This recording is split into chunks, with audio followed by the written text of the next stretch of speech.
Good morning and welcome back to Football Morning Show. Masih bersama gua Hanif Tamrin yang tetap setia menemani aktivitas pagi kalian setiap jam 7 pagi. Dan tentunya my friends, walaupun sekarang sedang subaton berada di Italia, tapi gue tetap konsisten akan taping untuk kalian.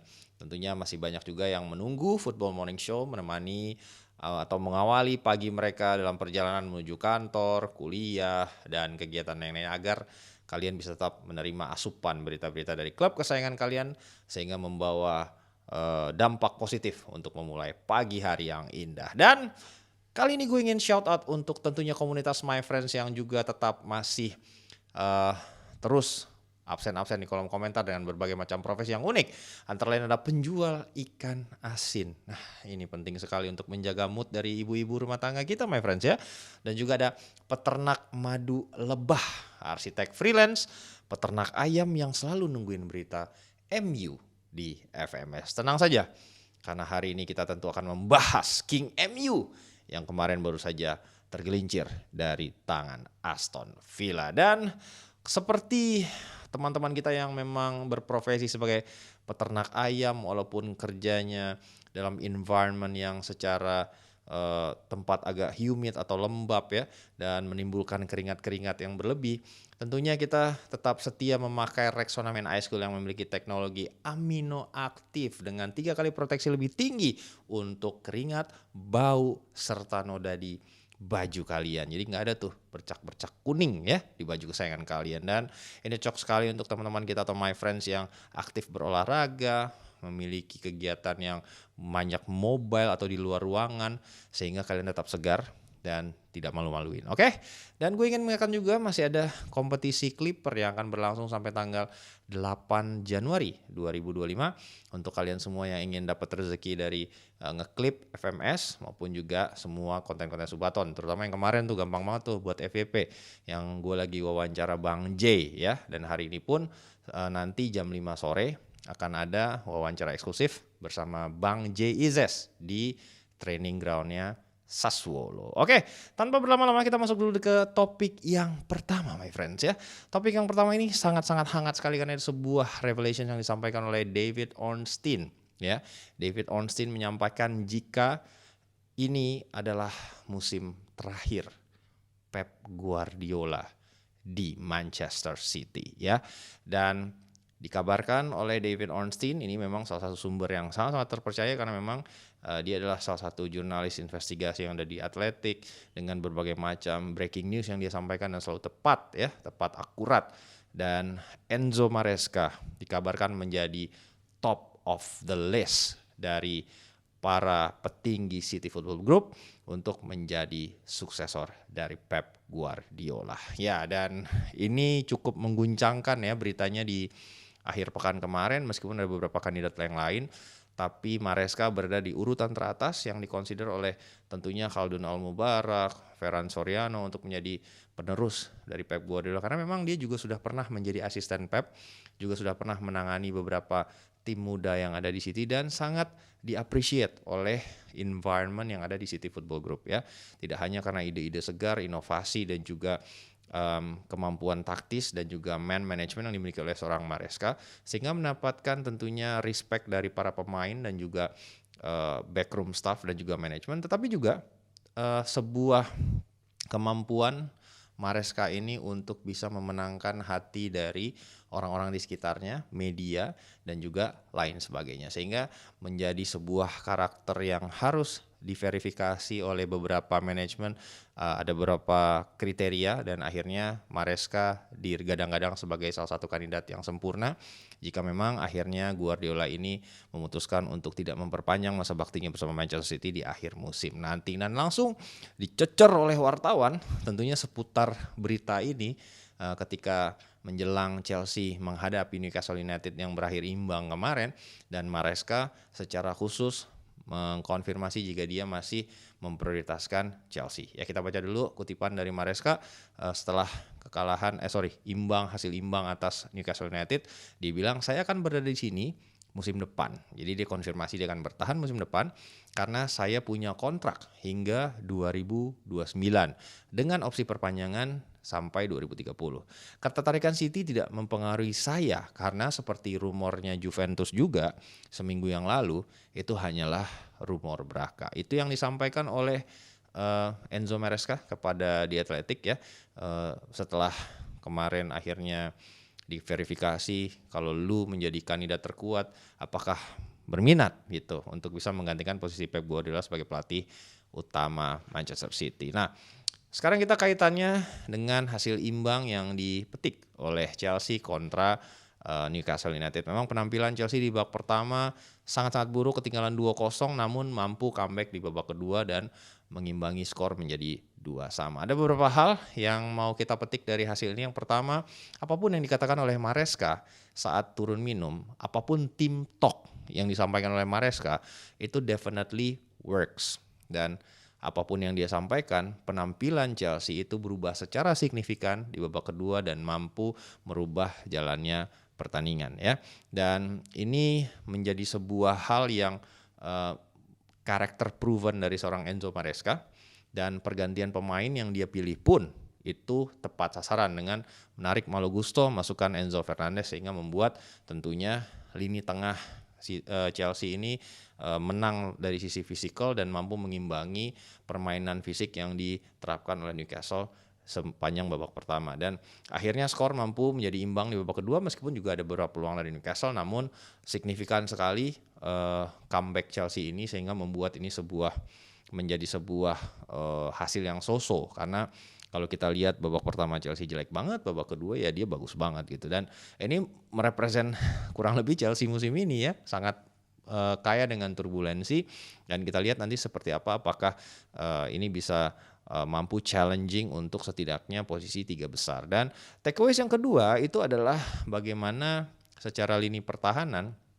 Wesley Fofana ini selalu menjadi titik lemah dari pertahanan Chelsea ya. Terlepas dari mulai stabilnya penampilan dari Chalobah cukup reliable, namun kehilangan seorang Levi Colwill yang memang mendapatkan cedera ACL yang cukup panjang untuk musim ini itu membuat Fofana yang dipilih sebagai duet permanen dari seorang Chalobah, dan berkali-kali liabilities yang ditunjukkan oleh Wesley Fofana itu berbuah menjadi kebobolan bagi Chelsea, dan ini harus segera di improve karena memang sepanjang babak pertama maupun babak kedua kelihatan banget kalau Fofana ini tidak mampu mengimbangi permainan dari Woltemade ya. Kita lihat dulu statistik dari penampilan antara Chelsea kontra Newcastle. Dengan unggul penguasaan bola cukup oke dan juga dengan jumlah total shots yang lebih banyak, namun yang menarik adalah shots on targetnya lebih sedikit. Itu sekaligus menggambarkan seperti apa buruknya penampilan Chelsea di babak pertama untuk kemudian improve di babak kedua ya. Terlepas juga dari akurasi umpan yang sedikit lebih baik ketimbang Newcastle United, namun kita bisa pastikan jika Chelsea ingin menjadi tim yang bersaing di papan atas, ini turbulensi sepertinya harus segera ditinggalkan ya. Kita masuk dulu sekarang ke pernyataan dari Enzo Maresca ya.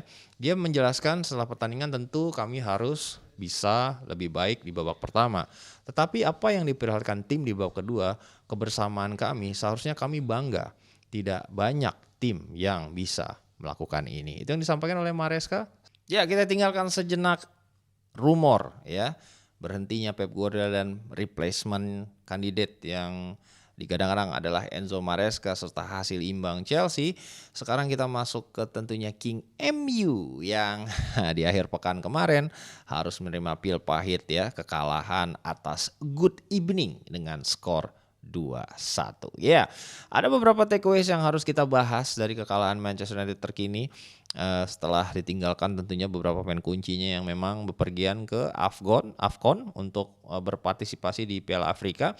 Pertama, lagi-lagi ya, setelah kita tahu beberapa minggu sebelumnya ini Ruben Amorim sangat keras mengkritik Leny Yoro, bahkan mereka sempat berantem dan di lorong ruang ganti, sehingga akhirnya dia sempat dicadangkan dalam beberapa pertandingan. Dan jika melihat penampilan yang diperlihatkan oleh Leny Yoro saat menghadapi Aston Villa, sulit bagi seorang Ruben Amorim tentunya akan memberikan kepercayaan penuh kepada Leny Yoro ke depannya, karena beberapa gol yang tercipta dari Morgan Rogers itu adalah kesalahan individu dari Leny Yoro yang kerap ya ini terlambat mengantisipasi atau membayangi atau melakukan man marking kepada pemain-pemain ofensif lawan. Dan jika ini tidak bisa bounce back, akan sulit bagi Leny Yoro untuk bisa mendapatkan kepercayaan Ruben Amorim sebagai starting 11 jika seluruh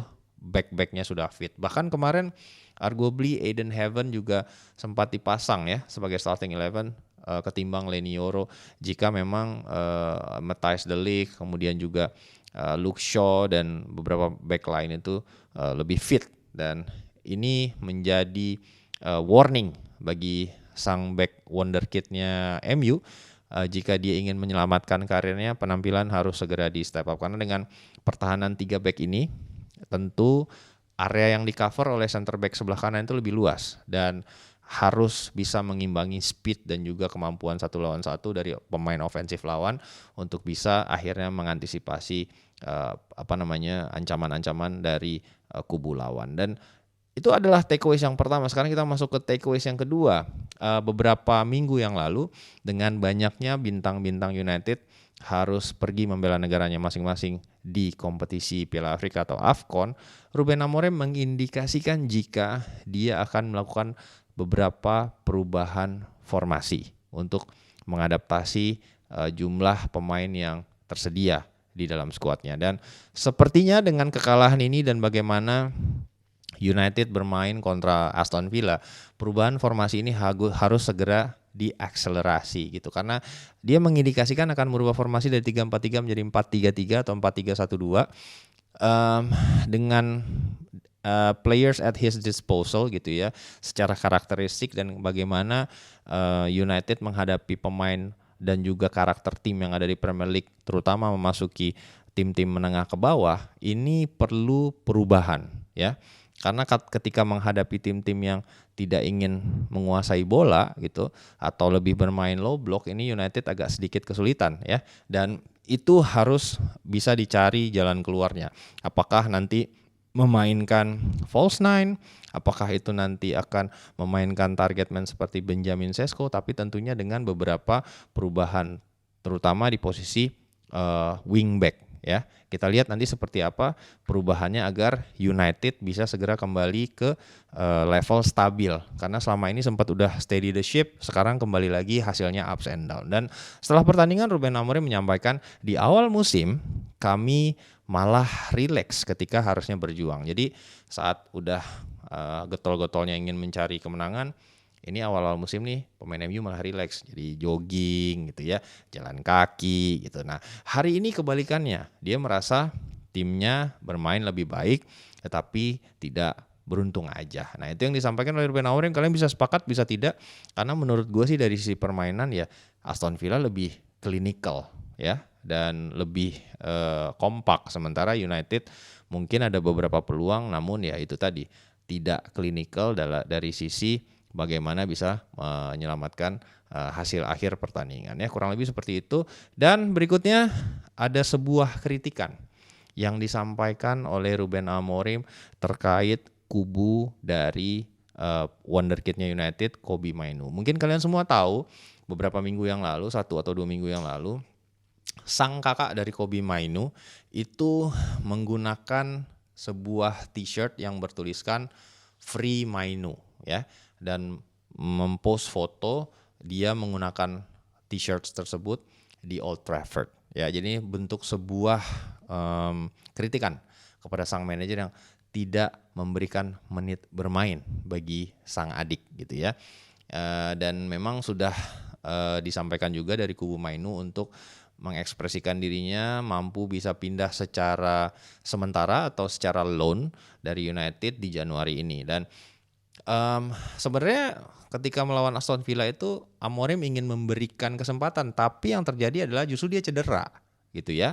Jadinya Ugarte yang dimainin. Nah sekarang sebuah sentilan ini disampaikan juga oleh Ruben Amorim jika sebenarnya posisi starting 11 ini bukanlah sesuatu yang harus diberikan ya, tapi sesuatu yang harus dimenangkan ya, di-earn gitu.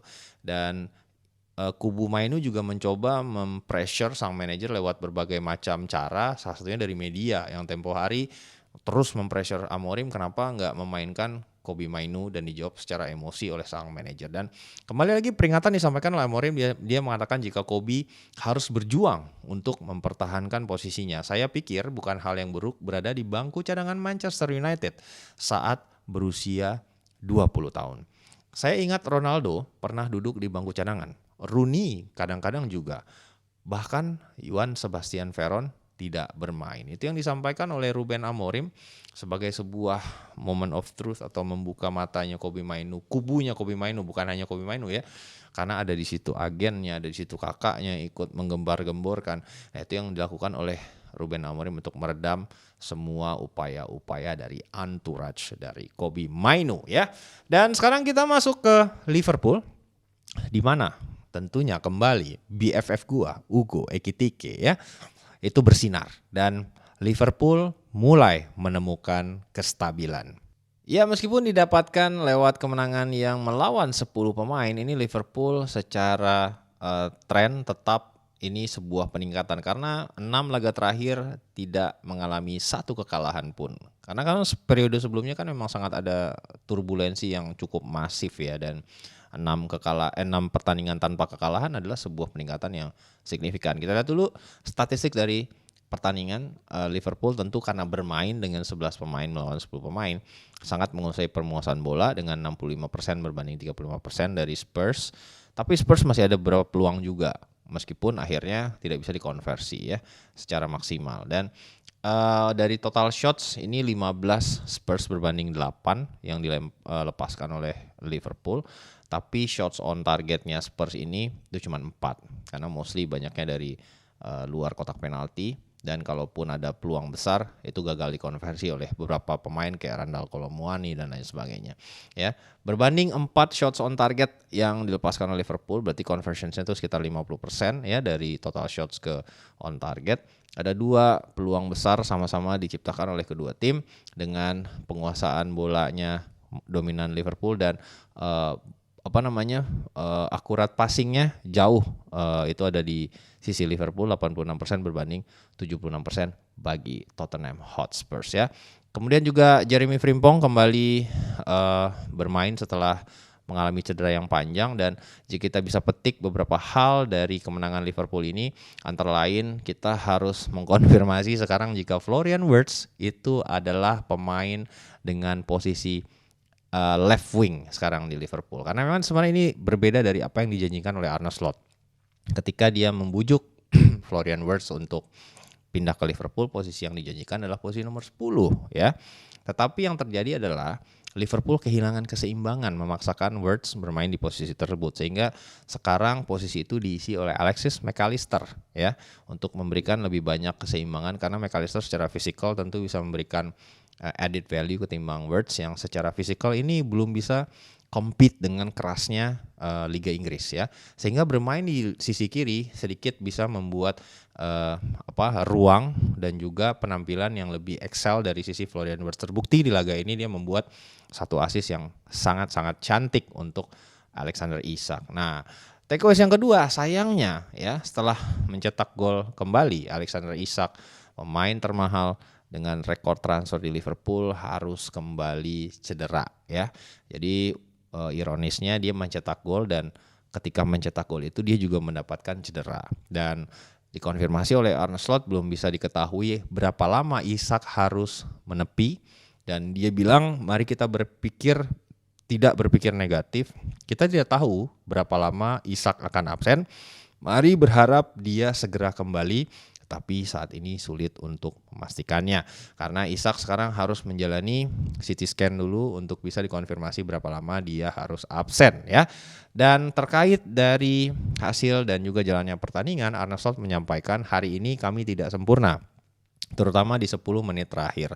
Tetapi kami mengambil poin penuh dan berkembang ke arah yang ingin saya lihat. Itu yang disampaikan kepada Sky Sports setelah hasil pertandingan selesai, dan diwawancarai juga sang pemain yang sekarang mulai mendapatkan satu tempat di tim utama, itulah Curtis Jones yang sekarang menjadi double pivot bersama Ryan Gravenberch, dan dengan perubahan-perubahan ini membawa kestabilan dan juga keseimbangan bagi Liverpool yang baru. Dan Curtis Jones ketika diwawancara oleh Sky Sports menyampaikan jika ada sebuah bocoran kalau Mo Salah itu resmi sudah meminta maaf kepada seluruh rekan setimnya ya.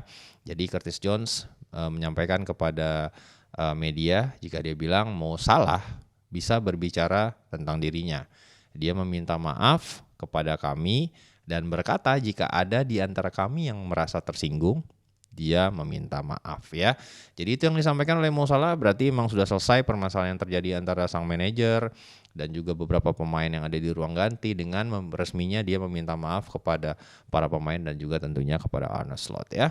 Berikutnya tentunya kita harus membahas calon juara musim ini. Ya, Arsenal resmi mengkokohkan posisi sebagai juara paruh musim. Nah ini Arsenal ini kalau juara di Natal itu biasanya akan tergelincir di akhir musim nanti. Ya kita lihat dulu beberapa statistik yang diperlihatkan dalam laga Arsenal kontra Everton ya, di mana memang penguasaan bola dominan dikuasai oleh skuad asuhan Mikel Arteta dengan 65% berbanding 35%.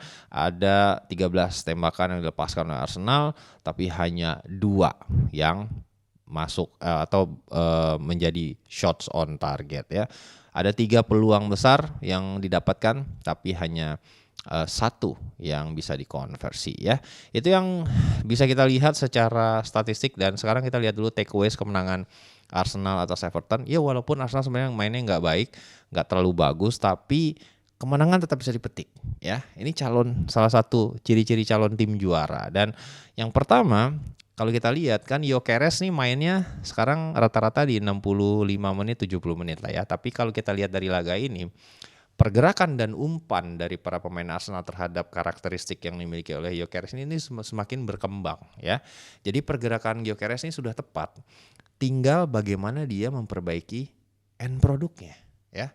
Karena ada 1-2 situasi di mana dia sudah berada di posisi yang tepat, mendapatkan bola yang tepat, tapi karena eksekusi ataupun antisipasi dari bek lawan membuat akhirnya dia gagal mencetak gol ya, sehingga akhirnya di menit 70, 65 dia kerap diganti oleh Gabriel Jesus dan pemain lainnya sekarang ya. Itu yang pertama. Jadi untuk bisa menjustifikasi pembelian seorang Gyökeres, ini tim Arsenal harus mengkomplemen gaya permainannya, dan beberapa umpan-umpan yang diperlihatkan ketika bermain melawan Everton ini mulai suitable dengan karakteristik seorang Gyökeres. Itu yang hilang di paruh pertama musim kemarin. Dan yang kedua, ada kutukan ya yang hinggap di skuad asuhan Arsenal setiap kali mereka menjadi winter champion ya. Itu adalah setiap kali mereka berada di posisi puncak pada saat Natal di 4 musim dihitung saat mereka menjadi puncak klasemen di Desember, itu di akhir musim mereka justru gagal meraih gelar juara. Ya, kita lihat dulu di musim berapa aja ini dia gagal menjadi juara saat sebenarnya sudah memimpin di Winter Champion. Yang pertama itu adalah di musim 2002-2023 ya. Itu akhirnya finish di posisi 2. 2007-2008 finish di posisi 3. 2022-2023 ini yang akhirnya ditikung sama City, itu akhirnya runner up. 2023-2024 juga sama, itu akhirnya runner up. Yaitu secara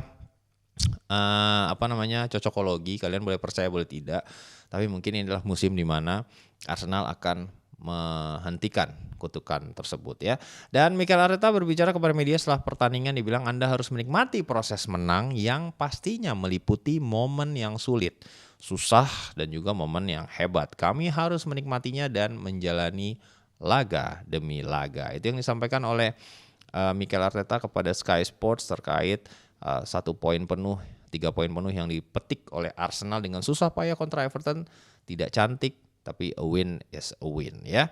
Dan berikutnya kita pindah dulu ke Italia. Karena gue lagi di Italia, kita harus bahas Italia. Karena kemarin ada Grande Partita. Iya udah mulai nih, sekarang udah mulai lancar nih gue Italianya my friend ya. Dimana Juventus memainkan penampilan terbaiknya sejak 6 bulan terakhir yang gue nonton Juventus ya, dengan mengalahkan Roma dengan skor 2-1. Ya ada beberapa perubahan yang diambil oleh Luciano Spalletti. Yang pertama tentunya kembali mendrop Jonathan David ke bangku cadangan dan memberikan kesempatan sebagai starting 11 ke Luis Openda ya. Itu perubahan, salah satu antara perubahan yang cukup masif yang dilakukan oleh Spalletti, dan akhirnya berbuah manis di mana Openda akhirnya membuka keran golnya untuk pertama kali, tapi walaupun nggak cantik golnya tapi nggak apa-apa, tetap kita hitung sebagai gol ya. Dan kita lihat dulu statistik dari pertandingan di mana Romanya Gasperi ini memang jauh lebih dominan dari sisi ball possession, tapi Juventus menerapkan pressing yang sangat-sangat ketat kepada Roma sehingga mampu tetap recover ball, memberikan perlawanan secara fisikal dan juga secara energi gitu ya. Terus di pressing sepanjang laga, dan ini membuat laganya ini cukup menarik untuk ditonton. Kayak nggak lagi nonton Serie A gitu ya. Dan selain menang ball possession, tentunya Roma juga menang shots, jumlah total shots hanya berbanding 1, 14 berbanding 12. Dan ada lebih banyak shots on target yang dilepaskan oleh Juventus, di mana 9 berbanding 5. Secara efektivitas Juventus lebih baik, dan gua kangen lah ngelihat Juve bisa sebagus ini mainnya. Ini pertama kali dari 6 bulan terakhir ya, dari eranya Tudor lah, dari era sebelum-sebelumnya Thiago Motta. Ini salah satu penampilan Juventus terbaik yang pernah gue lihat ya setelah musim turbulensi. Dan setelah pertandingan Spalletti menyatakan kepada DAZN, dia bilang ini kan ditanya tentang perubahan strategi nih si Spalletti ini, dan kenapa menghadapi Roma ini baik Conceição maupun Yildiz ini ikut bertahan dan pressing gitu ya ke pemain-pemain sayapnya Roma kayak Matias Sule atau Paulo Dybala gitu kan.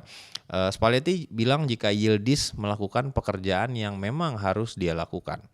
Saat kamu menghadapi tim seperti Roma yang seimbang dan agresif, menekan dengan back ketiga, wing back, dan satu pemain lagi secara bersamaan, jika kamu tidak punya Yildiz dan Conceição yang membantu pertahanan, maka mereka akan dengan mudah menembus pertahanan kami. Itu yang disampaikan oleh Spalletti kepada DAZN, dan ini juga menjadi gol perdana dari seorang Luis Openda di Serie A setelah ditransfer dari Jerman dengan mahar yang cukup mahal ya. Dan walaupun golnya nggak terlalu indah, Openda berbicara kepada DAZN, dia bilang tentu saja gol adalah gol yang penting. Saya senang bisa mencetak gol pertama di Serie A, tetapi yang paling penting adalah kemenangan. Ini bukan liga yang mudah. Proses adaptasi saya juga tidak berjalan mudah dan sempurna. Tetapi saya selalu merasakan dukungan dari semua orang yang ada di klub dan tentunya keluarga saya. Itu disampaikan oleh Luis Openda setelah mencetak gol kemenangan Juventus atas Roma. Nanti kita akan update lagi berita seputar Manchester City, Real Madrid, dan tentunya ada in-depth tentang masuk ke winter transfer sekarang karena kita udah mau sebentar lagi masuk ke Januari. Ada sebuah release clause yang akan segera aktif di Januari, itu adalah Antoine Semenyo yang akan kita bahas di episode besok ya. Dan hari ini akan ada wawancara eksklusif Jay Izzas di jam 5 sore yang kalian bisa tonton secara live di Subathon ya. Dan dilanjutkan dengan tour Stadion Como. Anjay. Wawancara Bang Jay naik kereta ke Como, sampai di Como langsung live lagi. Ya itulah dia ya. Gak apa-apa, demi kalian it's okay. Ya itu dia dulu untuk episode kali ini. Appreciate kalian yang udah tetap stay tune. Walaupun gue lagi Subathon, kalau ada kurang-kurang sedikit gue mohon maaf. Dan as always my friends, have a lovely day.